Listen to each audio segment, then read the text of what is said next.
aerok. Coba hidupin lampu besarnya. Tuh. Lampu dekatnya.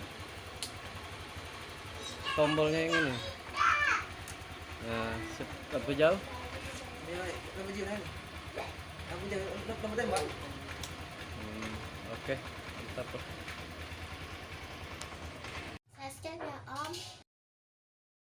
Assalamualaikum warahmatullahi wabarakatuh. Ini kita pemasangan motor aerok ya, aerok baru. Rencananya mau depil yang warna pink ini.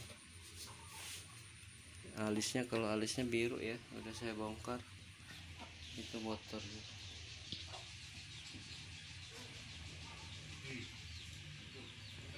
Lampu alisnya warna blue S ya. Kita pakai yang alis ini. Posisi masang depilnya bosku ya, sampingan sama lampu utama. Kita jadiin semua ininya apa, kabelnya. Jadi cuma dua. Oke, mantap. Motor aerok. Ini cara masang alisnya kayak gini bosku ya. Kita taruh di sininya. Kalau yang aslinya ini kita lepas. Udah kita pasang lagi.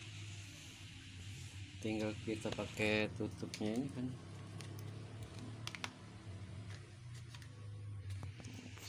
Kayak gini nih.